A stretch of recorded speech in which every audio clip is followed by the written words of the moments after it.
timer there, and it's going. Okay, so we got. Okay, and then whenever we really start, all this is going to be edited out until sure, we release. Okay, sure. so all right, yeah, all right. Okay, you look good. I'll kind of lean back a little bit here. Okay, so I'm going to be looking at you, be looking at the camera, kind of looking at you. Okay, there we go. All right. So 3, 2, 1.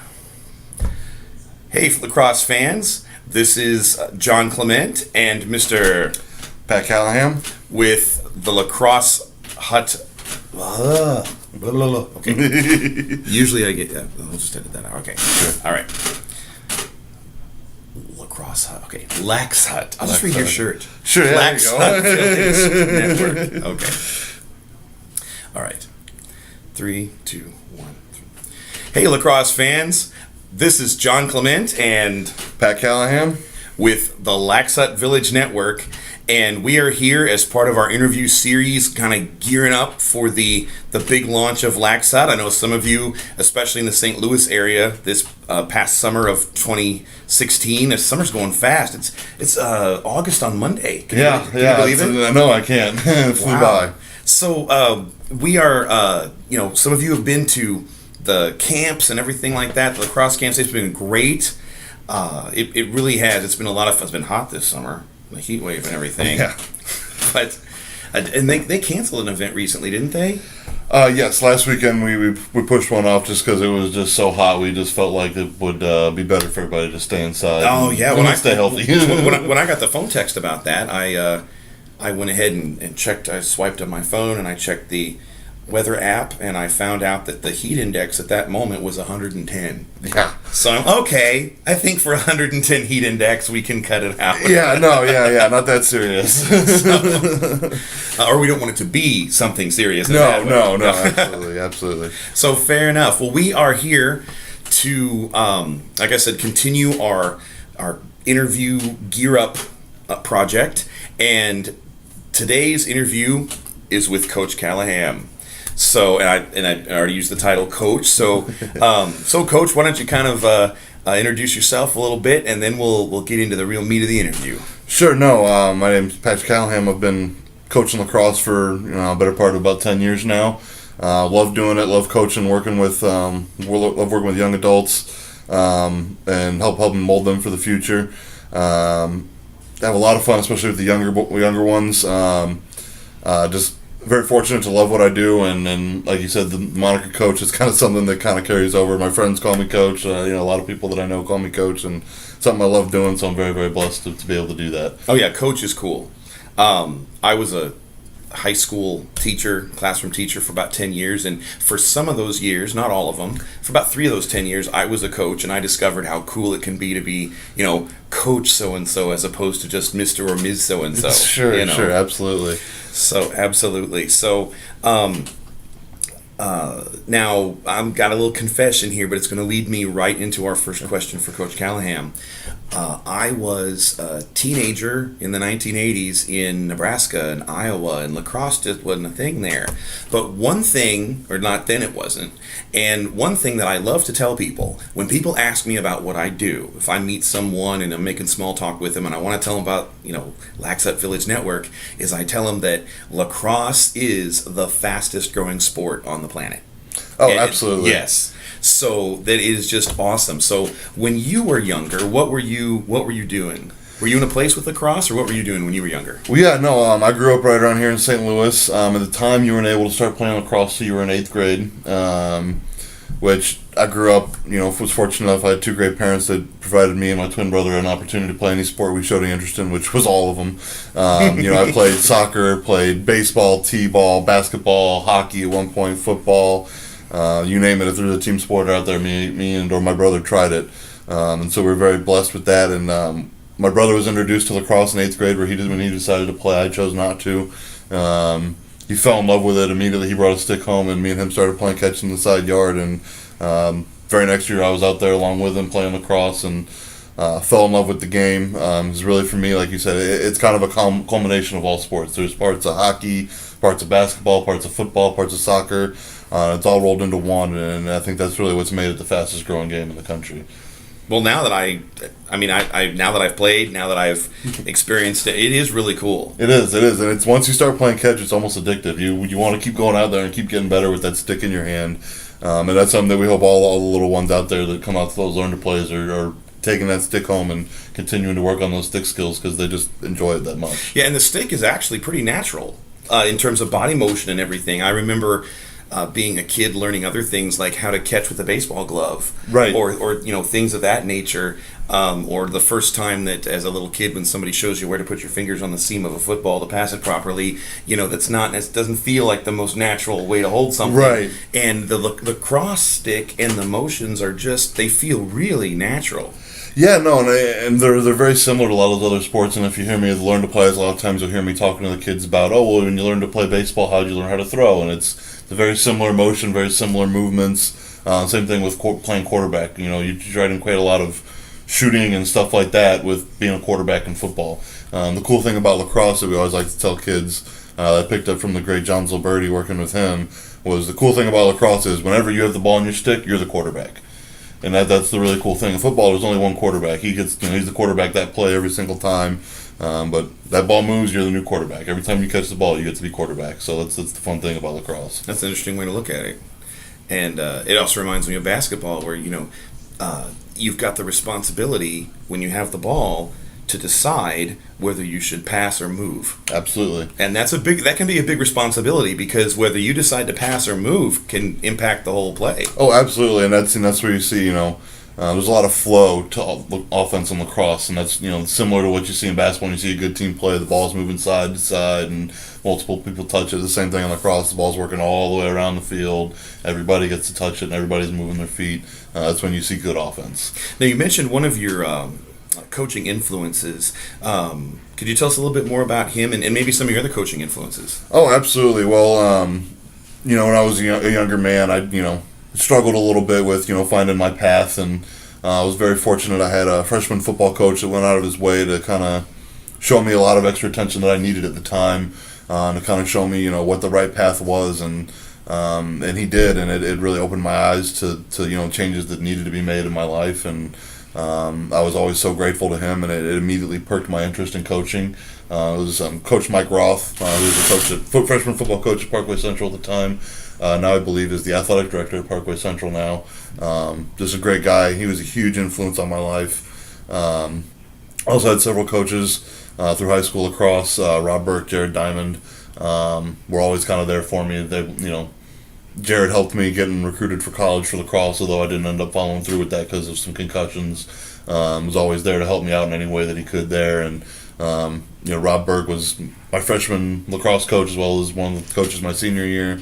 And I learned so much about coaching and about life through him, and was always so grateful to all those people, and it definitely was what led me on the path that I'm on now. So, wow. So what would you say is the difference between what makes a good coach? Because, not every athlete gets into coaching. And there's a difference between a more advanced athlete who could show you a few things as opposed to somebody that really like that word that we just said, that title coach, that is almost expressed with love from the heart. I mean, what is it that makes a good coach? Oh, absolutely. I mean, I think it's a little bit different for everybody. But for me, a good coach is somebody who looks beyond the athlete and sees the person, sees the potential they have, and again, not just on the field of athletics, but in life, and wants to see them succeed in life and be well in life, not just on the field. And again, it's one of those hard things. As a coach, most coaches are all competitive people, and I'm as competitive person as you're going to meet. But I would rather see a young man or a young girl learn a life lesson at the expense of winning a game than win the game and have them go through life thinking, we'll just blow that off and I just want to win. So to me, that's one of the main qualities for me, and it's something I've always, something I learned from my coaches at a young age. They saw past what I was doing on the field. Athletics came natural to me. There was the other stuff in life that didn't. And they saw past that, and they took the time out of their day to make sure that I stayed along the right path. It sounds like you were blessed to meet some awesome people then. I definitely was. So how does this all come together into your philosophy of coaching?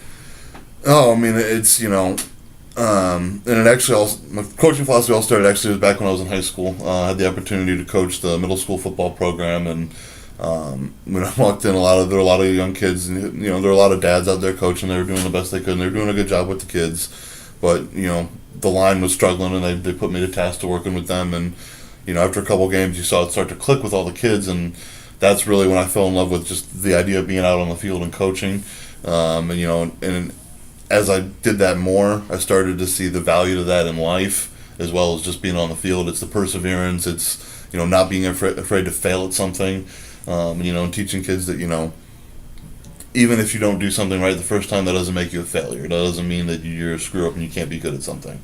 It's about persevering, working through that, and finding the right way to do it. And that's the fun and the pleasure of coaching for me. Absolutely. And I think when I coached a little bit, it was high school cross country and track. Okay. And I think that one of the things that I like to see in terms of you're talking about character. We want to win and we want to produce athletes with character. Sure. And so, but kind of got to have the character first, and then you want to get the winning with that. I noticed that the kids from our school at track and field meets, if they didn't finish a race first. Or especially a relay race, because relay races, the distance between the different places is so much further on a relay race. I noticed a lot of kids from the other schools, if it was clear that they were not going to win, they would take that baton and just slam it and walk off. And the kids from our school, didn't matter first place, last place, anywhere in the middle.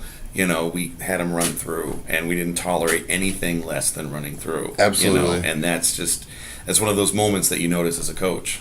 No, I feel the exact same way. And again, I've felt as much pride after a loss as I have after wins. When you can look at all your players in the eye at the end of the day, and that regardless of what that score said, they gave everything they had to the final whistle. You can't ask anything more, and to me, that's as rewarding as winning or losing at the end of the day. Yeah.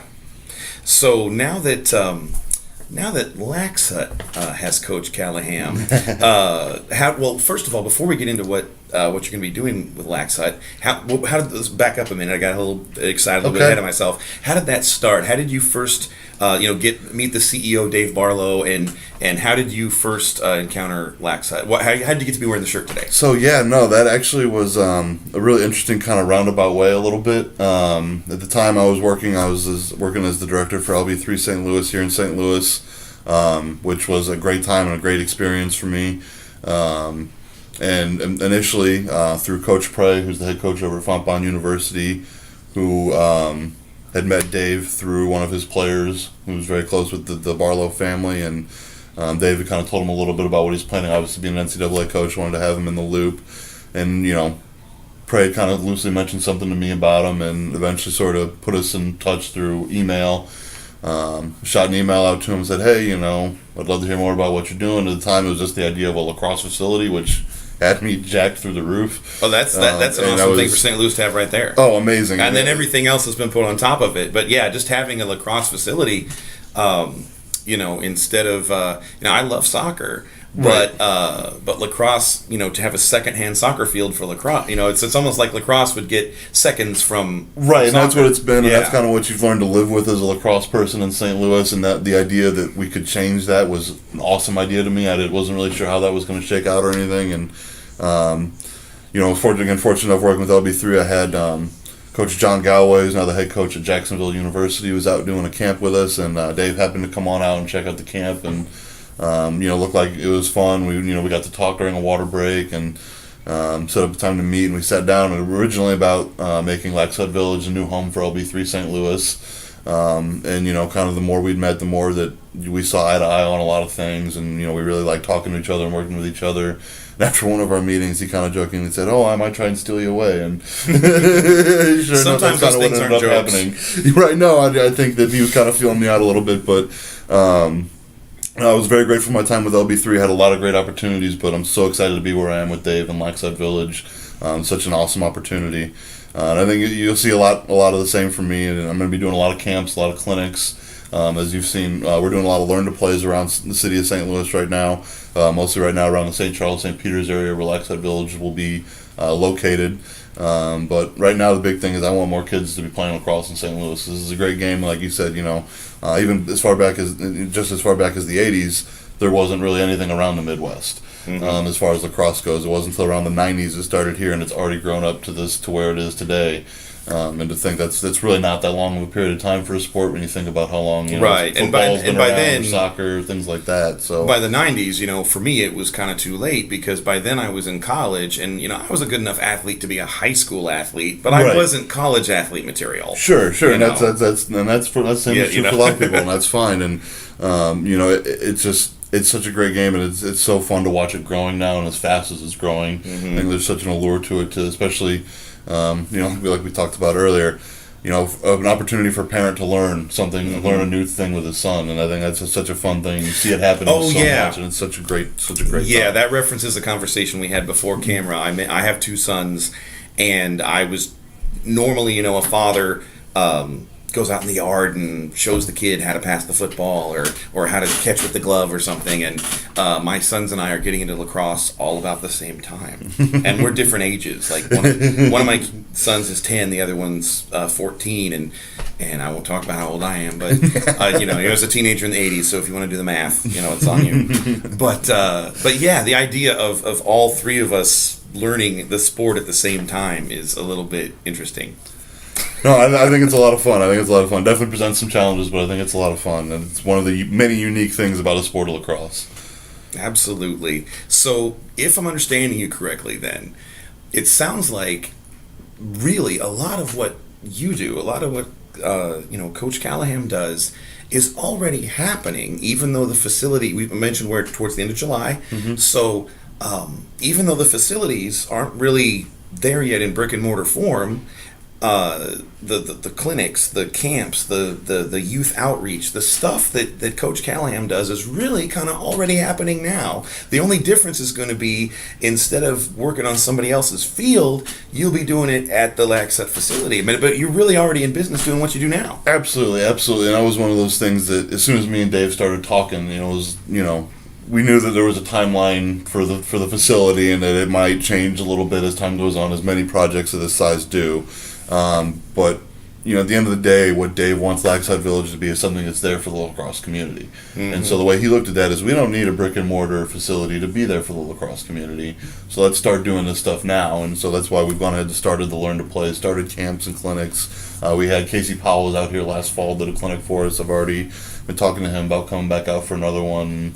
For anybody who doesn't know, Casey Powell is one of the best lacrosse players that's ever played the game in the world, and having him here in St. Louis was such a cool experience. Just watching him teach the boys about the game of lacrosse, and so the opportunity to do things like that has been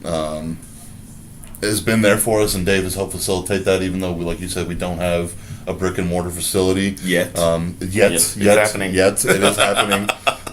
But again, he wanted to start it all now, and again, like you said, it'll be all the same things. Hopefully they'll evolve and be better as we grow. But the thing that'll be even better is we'll be in a nice turf, air-conditioned field where it's not humid. It's not going to worry about rain or sleet or lightning. So when it's 110-degree heat index, we don't have to cancel? We don't have to cancel. Okay. We can go right inside of the air conditioning where it's nice and 75 degrees, and everything's good. And we got nice refreshments served for everybody, and everybody can stay nice and cool. Well, very nice. Well, yeah, because lacrosse is cool. It is, absolutely.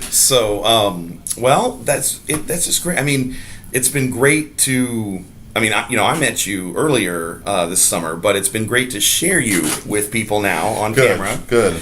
And I'm sure a lot of people are looking forward to seeing more of you. I hope so. And again, hopefully, my job keeps me on the field with the boys and girls, teaching and learning the game of lacrosse, and spreading the game out there to new people every single day. That's what I love doing, and like I said, I'm blessed enough to be able to do it, and we're blessed to have great people like you doing what you do, helping to grow the game. So, I'm really privileged to be doing this. This is awesome. So, good to hear. We'll see y'all later, folks. With me on Laxhut Network and Coach out there on the field making the lacrosse happen. Bye. Bye.